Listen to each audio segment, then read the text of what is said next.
नमस्ते दोस्तों, इस वीडियो में हम बात करेंगे गोल्ड प्राइजेस की। अभी जो गोल्ड प्राइजेस है इंडिया में ऑल टाइम हाई की तरफ जा रही है। काफ़ी समय से गोल्ड प्राइजेस का जो ट्रेंड है वो अपवर्ड है। तो इस वीडियो में हम समझेंगे कि क्या वो चीज़ें हैं जो गोल्ड प्राइजेस को अफेक्ट करती है, क्या वो फैक्टर्स हैं जो गोल्ड प्राइजेस को अभी अफेक्ट कर रहे हैं और गोल्ड प्राइस इंडिया में किस तरीके से डिटरमाइन की जाती है। चलिए शुरू करते हैं। सबसे पहले हम समझते हैं कि आखिर हम गोल्ड को प्रेफर क्यों करते हैं, हम गोल्ड को इतना वैल्यू क्यों करते हैं। सबसे बेसिक फैक्टर हमेशा होता है रेयरिटी। अगर कोई कमोडिटी रेयर है, अगर वो कम मात्रा में पाई जाती है पूरी दुनिया में, तो उसकी डिमांड अपने आप बढ़ जाती है। तो गोल्ड की जो माइंस है वो काफ़ी कम है पूरी दुनिया में। मोस्टली जो कंट्रीज है वो इसको इंपोर्ट करती है। इसकी रेयरिटी की वजह से इसकी डिमांड ज़्यादा है। ये तो हो गई पहली बात। एक बात आती है स्टेबिलिटी की। अब गोल्ड और स्टॉक मार्केट को अगर मैं कंपेयर करूं तो स्टॉक मार्केट आपने देखा होगा कि जब क्रैश होता है तो जो आपके इन्वेस्टमेंट है वो हो सकता है 200-200% के लॉस पे चले जाएं, लेकिन गोल्ड में ऐसा नहीं होता। गोल्ड में कभी आपने ऐसा ट्रेंड नहीं देखा होगा कि एक दिन 30,000 है और दूसरे दिन वो 15,000 हो गया। ऐसा ट्रेंड गोल्ड में नहीं होता है। तो गोल्ड जो है वो कम वॉलेटाइल है और वो काफ़ी स्टेबल है। तो ये एक सेफ इन्वेस्टमेंट ऑप्शन माना जाता है। उसकी वजह से भी लोग गोल्ड को प्रेफर करते हैं। एक बात आती है लिक्विडिटी की। लिक्विडिटी का क्या मतलब होता है? लिक्विडिटी का मतलब कोई असेट आपके पास ऐसा है जिसको आप तुरंत लिक्विडिटी में यानी कि कैश में बदल सकते हैं। कितना आसानी से आप उसको कैश में बदल सकते हैं, उसको कहते हैं हम लिक्विडिटी। अब गोल्ड एक काफ़ी लिक्विड असेट माना जाता है। आपके पास गोल्ड है, आप मार्केट में बेच दीजिए, आपके पास पैसा आ जाएगा। तो इसीलिए गोल्ड की लिक्विडिटी हाई है और इसको प्रेफर किया जाता है। एक बात आती है लॉक इन पीरियड की।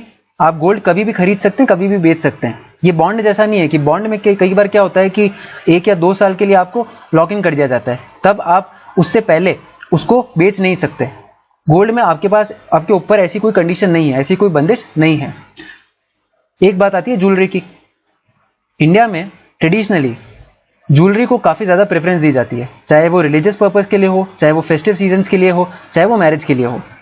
तो ट्रेडिशनली इंडियंस का ज्वेलरी की तरफ, गोल्ड ज्वेलरी की तरफ काफ़ी ज़्यादा इंक्लिनेशन है। इसीलिए इंडिया में ज्वेलरी को काफ़ी ज़्यादा प्रेफर किया जाता है, गोल्ड को काफ़ी ज़्यादा प्रेफर किया जाता है। अब कुछ साइंटिफिक फैक्ट्स जो भी काम के हैं वो ये है कि गोल्ड ईजिली डिजोल्व नहीं होता। एक एक्वा रिचा सोल्यूशन होता है, वही गोल्ड को डिजोल्व कर सकता है, ठीक है। और उसके अलावा गोल्ड की रस्टिंग भी नहीं होती, ये ऑक्सीजन के साथ आसानी से रिएक्ट नहीं करता, तो अपनी प्रिस्टीन कंडीशन में मोस्टली बना रहता है।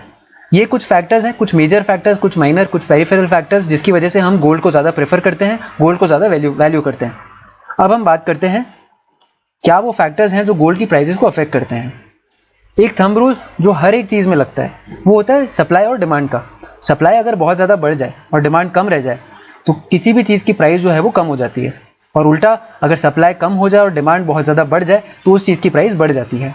तो ये एक थंब रूल है जो हर जगह लगता है, हर कमोडिटी में लगता है। तो गोल्ड में भी ये लागू है। अगर ज़्यादा डिमांड होगी और सप्लाई कम होगी तो उस चीज़ की प्राइस बढ़ जाएगी, गोल्ड की प्राइस बढ़ जाएगी। एक और फैक्टर जो गोल्ड की प्राइसेस को अफेक्ट करता है वो होता है ग्लोबल ट्रेंड और करेंसी फ्लक्चुएशन। इंडिया जो है 4th लार्जेस्ट इंपोर्टर है गोल्ड का।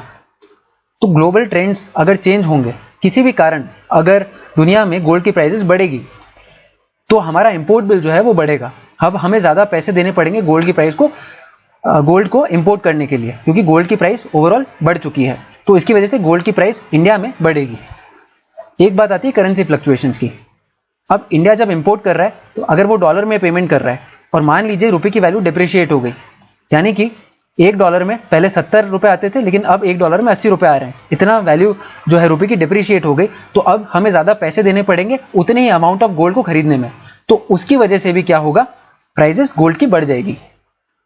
एक फैक्टर आता है हेज का, इन्फ्लेशन के अगेंस्ट हेज का। इन्फ्लेशन क्या होता है? महंगाई।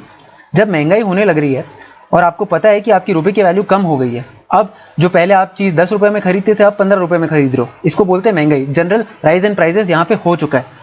अब आप क्या करोगे, कुछ पैसा निकालोगे, आपके पास जो पैसा पड़ा है उसमें से कुछ पैसा निकालोगे और उसके लिए आप एक स्टेबल इन्वेस्टमेंट ऑप्शन ढूंढोगे, ताकि अभी आप अपने खर्चे कम कर दो और अगर आपको ज़रूरत पड़ जाए पैसे की तो आपके पास कोई एक ऐसा एसेट हो जो लिक्विड हो और जिसकी वैल्यू मेंटेन्ड हो, है ना। गोल्ड मैंने बताया एक स्टेबल और लिक्विड एसेट है। तो आप क्या करोगे, इन्फ्लेशन के अगेंस्ट हेज बनाने के लिए गोल्ड में इन्वेस्ट करोगे। तो इन्फ्लेशन जब बढ़ेगा तो गोल्ड की प्राइसेस बढ़ जाएगी क्योंकि गोल्ड की डिमांड बढ़ जाएगी, और सिमिलरली इन्फ्लेशन जब कम होगा तो गोल्ड की प्राइस कम हो जाएगी क्योंकि उसकी डिमांड कम हो जाएगी। एक बात आती है सेंट्रल बैंक के रिजर्व्स की। आरबीआई जो है 2 तरीके से अपने रिजर्व्स मेंटेन रखता है। एक वो रखता है फॉरेन करेंसी के टर्म्स में अपने रिजर्व्स रखता है। कई सारी फॉरेन करेंसीज होती है, डॉलर, यूरो वगैरह, जो अपने रिजर्व्स में रखता है। और दूसरा वो रखता है गोल्ड को। अब ये जो पहला जो यहाँ पे करेंसी रिजर्व्स हैं वो काफी ज्यादा वोलेटाइल होते हैं। कई सारे फैक्टर्स होते हैं जिसकी वजह से वोलेटाइल हो सकते हैं। कोई पॉलिटिकल इवेंट है, मान लीजिए ब्रेक्जिट है, तो यूरो की वैल्यू जो है बहुत ज्यादा वोलेटाइल हो जाएगी, अफेक्ट हो जाएगी नेगेटिवली या पॉजिटिवली। किन्हीं दो कंट्रीज के बीच में ट्रेड वॉर चल रहा है और पूरी दुनिया का उसकी वजह से अगर ट्रेड अफेक्ट हो रहा है तो उसकी वजह से भी करेंसी की वैल्यू जो है वो काफी ज्यादा फ्लक्चुएट हो जाएगी। तो इसके लिए हमें क्या चाहिए, एक और ऐसा ऑप्शन चाहिए जो ज्यादा स्टेबल हो। तो आरबीआई क्या करता है, साथ के साथ गोल्ड में भी अपने रिजर्व मेंटेन रखता है। अब अगर गोल्ड रिजर्व्स बढ़ाए जाते हैं, आरबीआई ज्यादा गोल्ड अपने रिजर्व्स में अगर लेता है तो उससे क्या होगा, अगर इसने इकोनॉमी से ज्यादा गोल्ड ले लिया तो ये इकोनॉमी में ज्यादा कैश इंजेक्ट करेगा, उसकी वजह से डिमांड बढ़ेगी। लेकिन क्योंकि इसने ज्यादा गोल्ड अक्वायर कर लिया है तो गोल्ड की सप्लाई इकोनॉमी में कम हो गई है। अब डिमांड बढ़ गई है, सप्लाई कम हो गई है, उसकी वजह से क्या होगा, गोल्ड की प्राइसेस बढ़ जाएगी। सिमिलरली अगर वो ज्यादा गोल्ड जो है इकोनॉमी में देता है और अपने रिजर्व्स कम करता है तो क्या होगा, गोल्ड की सप्लाई बढ़ जाएगी, लेकिन उसकी डिमांड अगर मेंटेन है तो इसकी प्राइसेस कम हो जाएगी। ठीक है, तो ये एक फैक्टर है जो गोल्ड की प्राइसेस को अफेक्ट करता है। एक बात आती है इंटरेस्ट रेट की। अब देखिए, इंटरेस्ट रेट की जब मैं बात कर रहा हूं तो मैं बात कर रहा हूं बैंक डिपॉजिट्स की और कुछ ऐसे इंस्ट्रूमेंट्स की जैसे कि एफडीज वगैरह। अगर उसमें आपको इन्वेस्ट करने में, अगर उसमें पैसा रखने पे आपको ज्यादा इंटरेस्ट मिल रहा है तो आप उसको प्रेफर करना शुरू कर दोगे। अगर उसका इंटरेस्ट रेट बढ़ गया तो आप वहां पे अपना पैसा लगाओगे ताकि आपको ज्यादा रिटर्न्स मिले। तो अब आप क्या करोगे, गोल्ड में कम इन्वेस्ट करोगे। अगर आपके पास गोल्ड है तो हो सकता है आप बेच करके पैसा आपका उस दूसरे इंस्ट्रूमेंट में डाल दो, बैंक डिपॉजिट में डाल दो, एफडी में डाल दो। इसकी वजह से क्या हुआ, गोल्ड की प्राइस कम हो गई क्योंकि उसकी डिमांड कम हो गई।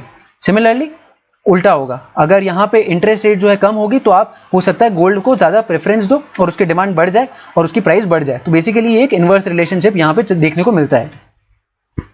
अब स्टॉक मार्केट की अगर बात करूं तो स्टॉक मार्केट में जब क्रैश होता है तो जनरली ऐसा देखा गया है कि इन्वेस्टर बिहेवियर जो है वो सेफ असेट्स की तरफ जाता है और गोल्ड एक काफी स्टेबल और सेफ असेट माना जाता है। अगर स्टॉक मार्केट में कोई क्रैश हुआ और वहां पे स्टॉक जो है 200% तक गिर गए तो लोग क्या करेंगे, एक सेफ इन्वेस्टमेंट ऑप्शन ढूंढेंगे और जनरली वो कहां पे अपना पैसा लगा देंगे, गोल्ड में। डिमांड बढ़ जाएगी और उसकी प्राइस बढ़ जाएगी। और ज्वेलरी की अगर जहां तक मैं बात करूं तो जब भी फेस्टिव सीजन आता है या मैरिजेस आते हैं, है ना, या फिर कोई रिलीजियस सेरेमनीज होती है तो ऑब्वियसली गोल्ड ज्वेलरी की या गोल्ड के दूसरे जितने भी फॉर्म्स में गोल्ड मिलता है, फिजिकल गोल्ड की, वहां पे डिमांड बढ़ जाती है और उसकी वजह से गोल्ड की प्राइसेस बढ़ जाती है। मॉनसून भी अफेक्ट करता है गोल्ड की प्राइसेस को। अब देखिए, ट्रेडिशनली गोल्ड को प्रेफर किया जाता है इंडिया में, ट्रेडिशनली गोल्ड को एज एन इन्वेस्टमेंट ऑप्शन भी और इन जनरल भी गोल्ड को प्रेफर किया जाता है। तो अगर मॉनसून अच्छा रहता है तो रूरल डिमांड इससे बूस्ट हो जाती है क्योंकि फार्मर्स को अब अच्छा पैसा मिला है। तो फार्मर्स और जितने भी दूसरे लोग हैं जो एग्रीकल्चर या अलाइड एक्टिविटीज में से जुड़े हुए थे, वो अब क्या करेंगे, उनके पास जो पैसा है उसको वो लगा देंगे गोल्ड खरीदने के लिए। तो उसकी वजह से डिमांड बढ़ेगी और गोल्ड की प्राइसेस बढ़ सकती है। रीसेंट फैक्टर्स की अगर मैं बात करूं तो अभी यूएस और चाइना के बीच में ट्रेड वॉर चल रहा है और उसका जो इंपैक्ट है वो पूरी दुनिया पे है। यूएस और चाइना दो बहुत बड़ी इकोनॉमीज हैं। अगर इनमें ट्रेड वॉर होगा तो कई सारी कंट्रीज का ट्रेड जो है वो अफेक्ट होना शुरू होगा। जब ट्रेड अफेक्ट होना शुरू होगा तो करेंसी फ्लक्चुएशंस भी होंगे, है ना। ट्रेड अगर अफेक्ट होना शुरू होगा तो आपका स्टॉक मार्केट भी जो है वो काफी ऊपर नीचे होगा। इंडिया में ये देखने को मिला ही है। तो उसकी वजह से भी जो है गोल्ड की प्राइसेस अफेक्ट हो रही है। तो अगर मैं एक बात करूं स्पेसिफिकली यूएस चाइना टेंशंस की, तो इसकी वजह से क्या हुआ, करेंसी फ्लक्चुएशंस बहुत ज्यादा होने शुरू हो गए। तो सेंट्रल बैंक्स जो हैं कई सारी कंट्रीज के, वो क्या प्रेफर कर रहे हैं, एक डाइवर्सिफिकेशन प्रेफर कर रहे हैं। तो वो एक सेफ इंस्ट्रूमेंट ढूंढेंगे जहां पे वो अपना पैसा लगा दें ताकि करेंसी फ्लक्चुएशंस की वजह से उनके रिजर्व जो बहुत ज्यादा वॉलेटाइल हो गए हैं वो थोड़ा सा न्यूट्रलाइज हो जाए। तो यहाँ पे गोल्ड प्रेफर किया जाएगा और सेंट्रल बैंक जो होता है सेंट्रल बैंक जो है वो हो सकता है ज्यादा गोल्ड अक्वायर करें और वो किस तरीके से प्राइसेस को अफेक्ट करेगी वो मैंने आपको समझा दिया। उसके अलावा जब अनसर्टेनिटी आती है इकोनॉमी में, वो मैंने आपको बता चुका हूँ, इन्फ्लेशन वगैरह मैंने सब समझा दिया। अनसर्टेनिटी जब आती है इकोनॉमी में तब भी गोल्ड की प्रेफरेंस जनरली बढ़ जाती है। लॉकडाउन की वजह से भी गोल्ड की प्राइसेस अफेक्ट हुई है। एक तो क्या हुआ है कि माइनिंग प्रोडक्शन जो है, गोल्ड की माइन जो है वो अब थोड़ा सा कम गोल्ड जो है प्रोड्यूस कर रही है। तकरीबन 3% से गोल्ड का प्रोडक्शन गिरा है, ऐसा वर्ल्ड गोल्ड काउंसिल की रिपोर्ट कहती है। तो उसकी वजह से क्या हुआ, सप्लाई कम हो गई। अगर डिमांड मेंटेन है तो गोल्ड की प्राइस उसकी वजह से बढ़ गई है। तो वन ऑफ द फैक्टर्स ये भी अभी एट प्रेजेंट हुआ है। अनसर्टेनिटी तो आई है लॉकडाउन की वजह से, इकोनॉमिक एक्टिविटी जो है उसको काफी बड़ा धक्का पड़ा है। अनसर्टेनिटी आई है, जिनके पास पैसा है वो गोल्ड में इन्वेस्ट करना अब प्रेफर कर रहे हैं। अब आप पूछ सकते हैं कि अभी लॉकडाउन चल रहा है तो लोग गोल्ड खरीद कैसे रहे हैं। देखिए, फिजिकल गोल्ड अभी नहीं मिल रहा है, लेकिन कई सारे इंस्ट्रूमेंट्स है जिसके थ्रू आप गोल्ड में इन्वेस्ट कर सकते हैं। एक होता है सोवरेन गोल्ड बॉन्ड, ये गवर्नमेंट की एक स्कीम है, इसमें तकरीबन 2.5% आपको इंटरेस्ट मिलता है। यह एक ऐसा बॉन्ड है जो कि कैलिब्रेटेड है गोल्ड प्राइस के हिसाब से। ज्यादा डिटेल्स में नहीं जा रहा, लेकिन ये एक तरीका है, एक इंस्ट्रूमेंट है जिसकी मदद से आप गोल्ड में इन्वेस्ट कर सकते हैं। एक होता है ETF यानी कि एक्सचेंज ट्रेडेड फंड। तो गोल्ड ETFs होते हैं जिसमें गोल्ड और एसोसिएटेड जो स्टॉक्स होते हैं, जो शेयर्स होते हैं और जो गोल्ड से रिलेटेड इंस्ट्रूमेंट्स होते हैं वो सारे उस ETF में होते हैं, एक्सचेंज ट्रेडेड फंड में। ठीक है, एक एक्सचेंज ट्रेडेड फंड एक म्यूचुअल फंड जैसा होता है जिसमें मल्टीपल स्टॉक्स, मल्टीपल इंस्ट्रूमेंट्स होते हैं और आप इसको स्टॉक मार्केट पे ट्रेड कर सकते हैं। इसको कहते हैं ETF यानी कि एक्सचेंज ट्रेडेड फंड। तो ये एक और तरीका है जिससे आप गोल्ड में इन्वेस्ट कर सकते हैं। एक और तरीका है फ्यूचर्स का। फ्यूचर्स बेसिकली वो इंस्ट्रूमेंट्स होते हैं, एक ऐसे डेरिवेटिव्स होते हैं जो किसी कमोडिटी से अपनी वैल्यू डिराइव करते हैं। तो गोल्ड फ्यूचर्स भी होते हैं, वो गोल्ड से अपनी वैल्यू डिराइव करते हैं। एक इसकी एक्सपायरी डेट होती है जिससे पहले आप इसको खरीद बेच सकते हैं। तो ये एक और तरीका है गोल्ड में इन्वेस्ट करने का। तो ये 3 मेजर तरीके हैं जिससे आप गोल्ड को खरीद बेच सकते हैं। और ऑब्वियसली ये भी अफेक्ट कर रहे हैं गोल्ड प्राइसेस को, क्योंकि अगर आप खरीद रहे हैं, अगर आप इसकी वजह से डिमांड बढ़ा रहे हैं तो ये भी गोल्ड प्राइसेस को अफेक्ट कर रहे हैं। ठीक है, अब बात करता हूं कैलकुलेशन की। देखिए, एक एसोसिएशन है Indian Boolean and jewellers association. यहाँ पे जो सबसे बड़े गोल्ड डीलर्स हैं ये उन सभी का एसोसिएशन है और ये 80 साल से ज्यादा हो गया इसको चले हुए, ये अभी तक चल रहा है। और इसका काम क्या है, गोल्ड प्राइस आज क्या होगी उसको डिटरमाइन करना। आज पूरे मार्केट में किस दाम पे गोल्ड बिकेंगे उस चीज को ये डिटरमाइन करता है। कैसे डिटरमाइन करता है, देखिए गोल्ड इंपोर्ट होता है और सब मान लीजिए अलग अलग जगह से वो इंपोर्टेड गोल्ड खरीद रहे हैं, सारे ज्वेलर्स जो हैं। अब किसी को किसी प्राइस में पड़ा है, किसी को किसी और प्राइस में पड़ा है। ठीक है, तो उनकी सेलिंग प्राइस भी जो है वो अलग अलग होती है। सब जितने भी एसोसिएशन के मेंबर्स है वो मिल करके देखते हैं कि सबकी सेलिंग प्राइस क्या है, उसका एवरेज निकाला जाता है और फाइनली उस दिन की प्राइस डिसाइड की जाती है। तो आप देख सकते हैं राइट हैंड साइड में कि 15 तारीख की ये प्राइस थी पर ग्राम।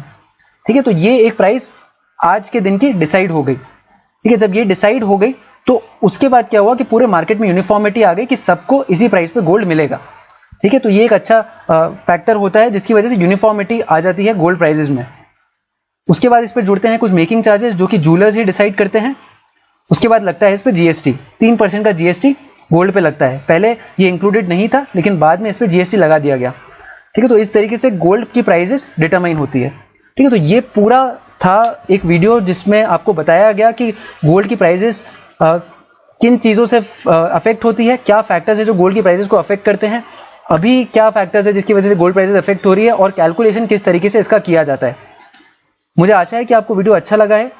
अगर आपको अच्छा लगा है तो आप इसको लाइक करें, आगे से आगे शेयर करें, चैनल को सब्सक्राइब करना ना भूलें और बेल आइकन जरूर दबाएं ताकि सारे नोटिफिकेशन आपको मिल जाएं। अगले वीडियो में आपसे फिर मुलाकात होगी, तब तक के लिए बहुत बहुत धन्यवाद।